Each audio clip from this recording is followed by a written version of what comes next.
Hello there, boys and girls. My name's Adam Richardson. I'm also known as AM Richardson, so I'm an author. And last year I actually had my first book published, which was fantastic. It's actually this book here, so I don't know if you can see that. So my book's called Orbs and the Attack of the Hair Spiders. It's available in Waterstones and on Amazon, as well as lots and lots of different bookshops. So be sure to keep an eye out for this one. It's a really good story. I'm sure you'll have fun reading it. What I'm going to be doing for you is I'm going to be reading my book just to see what you think. So as we can see just from the cover there, this little fellow, he's called Orbs, and the book is about his adventures with a wizarding family. So if you like Harry Potter or Lord of the Rings or any of those type of kind of adventure fantasy novels or books, then this is your kind of book. This is the book for you. So I shall start reading. I hope you enjoy it, and be sure to check it out. So Orbs and the Attack of the Hair Spiders. Chapter 1. Smoke and Mirrors. The town of Bric-a-Brac was quiet as it had been for months. None dared venture out at night.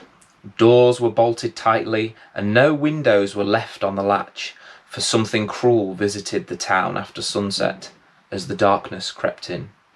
Nithelda Nutton, more often referred to as Nanny Nutton, had just set her cup and saucer down on the small oak table by the fire as her loyal, scruffy-looking owl hooted twice to let her know her final batch of mushroom scones were ready to be taken out of the oven. "Oh, thank you, Phidias," she said fondly, patting the old bird on the head, "but I do wish you'd use English and save your hooting for your feathered flock of friends." She hobbled into the kitchen with Phidias perched on her shoulder, meandering over to the cast-iron monstrosity that was her oven. Some years back she had bought it from a surprisingly kind giant, who had thrown in a free pair of old and well-worn oven gloves to seal the deal, as it were. For Nanny Nutton was quite the negotiator. Of course, despite her renowned negotiating skills, the kind giant had failed to mention that this particular oven was rather fond of cremating everything.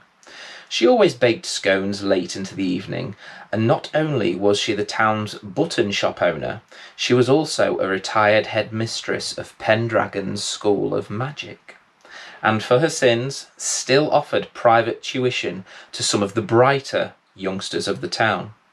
She would teach them more advanced spells and treat them to scones and cherry-berry jam, sometimes even pickled newt livers if they'd been particularly well behaved. It was late, and as she lay the latest tray of crusty blackened mushroom scones to rest, a familiar sound caught her keen ears. She stopped as the room fell silent. Listening, she carefully pulled her frail hands out of one of the enormous giant's oven gloves, that were each roughly the same size as a dwarf's sleeping bag, as another low rumble wavered from the other side of town. "Oh no, he's back," she whispered loudly, shuddering until her knees began to knock. Phidias scuttled off from the kitchen back into the lounge, squawking, hopping and frantically flapping towards the mantelpiece before settling down and turning into solid gold. "Huh, charming. It's times like this we need to stick together. Would your father have left Merlin at the first sight of danger? Well?" The golden statue of the owl did not budge. "Well, there'll be no more squeaky mouse scones for you, my feathered friend. You had better hope you're not on his list tonight," she said as she went about dousing candles and dimming the lanterns throughout her rickety old house. The relentless rumbling grew closer. Nanny Nutton could now hear that with every rumble an almighty crashing noise followed soon after. Silence filled the air once more, as a trail of thick black smoke meandered down streets and along passageways before settling on Eastgate. No curtains twitched nor doors creaked ajar for a glimpse of the terror lurking in the gloom. The townspeople simply lay in their beds, as they had done every night for months, petrified, breaths held tight, hoping they weren't next. The rain was falling heavily on the town, trickling down sewers and pitter-pattering its own eerie tune on shabby rooftops and rusty cast-iron guttering. Oddly, The rain was also splashing off the trail of smoke rather than travelling through it, almost as if it were a solid form. It twisted here and writhed there. This was no ordinary smoke. This had both purpose and desire. It slithered from Eastgate onto Broadbank, as if searching for something. The bric-a-brac guard ran past the archway to nowhere and pressed himself tightly against the wall of the Imperial Guard's quarters. His knuckles turned white as his grip tightened on his spear. The smoke slithered towards him hungrily. He watched as it coiled and thrashed wildly before resting as a deep black puddle on the ground. The puddle then rippled and spattered as a hand suddenly emerged from it. Pale and sinister, it menacingly grasped for the air. Upwards it travelled until a figure, cloaked in shadow, surfaced, stepping boldly onto the damp, grubby cobbles. "You?" the guard spluttered. "Me," the creature replied. "I thought you was the beast coming to get me. I very nearly killed you with me spear." The guard spat angrily. "What beast?" the creature replied, smiling. "The beast, the one that's been stealing people for its supper and destroying our town." "How do you know I'm not this beast of yours?" asked the cloaked creature. "Ha, you're no beast. I mean, you've looked better, but the one I'm talking about has horns and nasty teeth and all the other vile things people say they've seen." "Tell me, guard, have you seen this beast?" "Well, no, but others have. Why?" the guard asked, scratching his head. "I'm afraid they're liars. Every last one of them." The creature chuckled mockingly. "What makes you think they're lying?" the guard barked in protest. "Have you seen this beast when it comes at night? Besides, what are you doing out this late anyway? You know no one's advised to roam the streets come nightfall. And what was all that magic about, the smoke and the funny-looking puddle? What other things can you turn yourself into?" "I can turn myself into anything I choose to," the creature said mysteriously, "just as I can turn you into whatever I choose." "What?" the guard gasped. "Morphidius Madudu," the creature shrieked. The guard's spear, along with his armour and helmet, clanged loudly as they hit the ground. Moments later, a lonely worm squelched its way from under the guard's helmet and made for the nearest slop-filled gutter. Insane laughter consumed the street's silence and then thundered its way around the entire town. Next, the figure raised its exhausted hands and wearily aimed them at a modest 5.5-story property. "Do it," the creature hissed to himself. "No, this isn't me," he replied back to himself. "This is all you are now. Now do it." The creature turned with teary eyes back to the property. "Oblitundo," he wailed as the force of 10 dragons demolished the house in one fell swoop. Brick showered down onto the cobbled streets. Another piece of the town had fallen victim to this mysterious villain. Once the debris had settled, cries of distress erupted along the surrounding streets. Then silence. Shiny black lips smiled widely to reveal brittle-looking teeth. The cruel creature spun about and stepped from the street back into his deep black puddle, splashing out of sight. The puddle then hissed and bubbled as if it were boiling. Black steam rose from the cobbles, and moments later, the puddle, along with the smoke, had vanished. There were more bricks and screams to follow before a puddle appeared on Cannon Street. Nanny Nutten could see him limping awkwardly down towards her house, as if he himself were both tired and in pain. The hood of the creature's cloak concealed its face in shadow. "Quick, Phidias, he's coming! You'd better go and hide," she said so sarcastically to her ever-faithful but ever-frightened pet. "I sometimes wonder if your father really was Archimedes.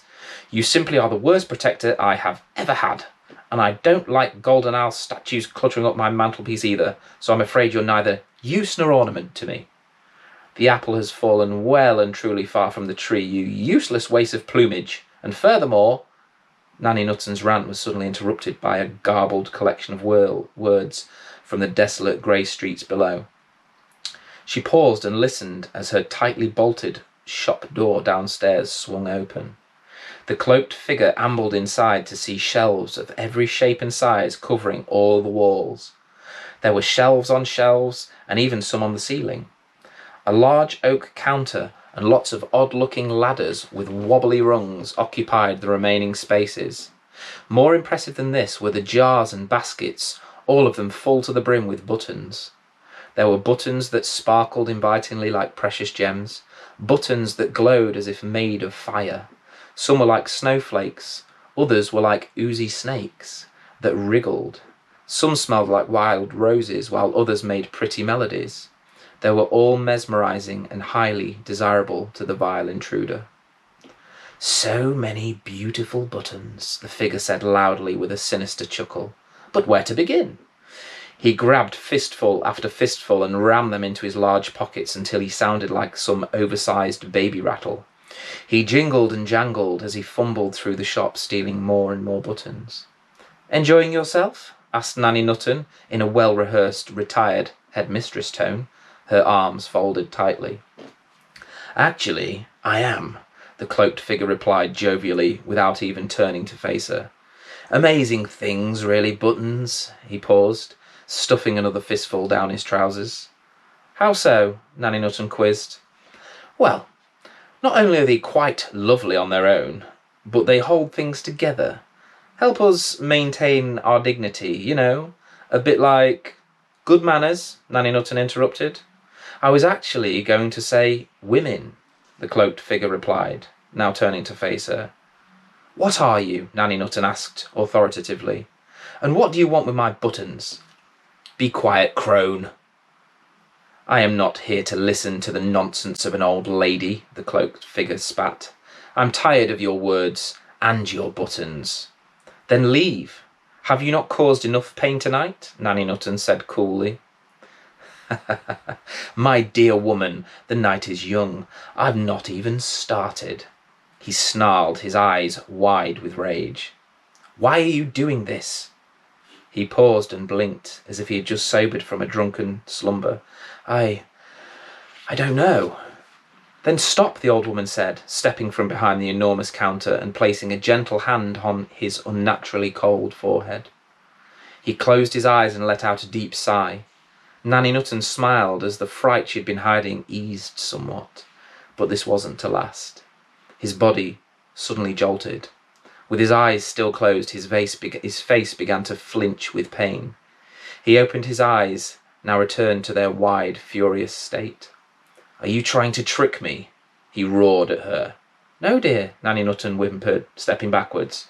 "You will not take them from me," he shrieked in a somewhat confused manner.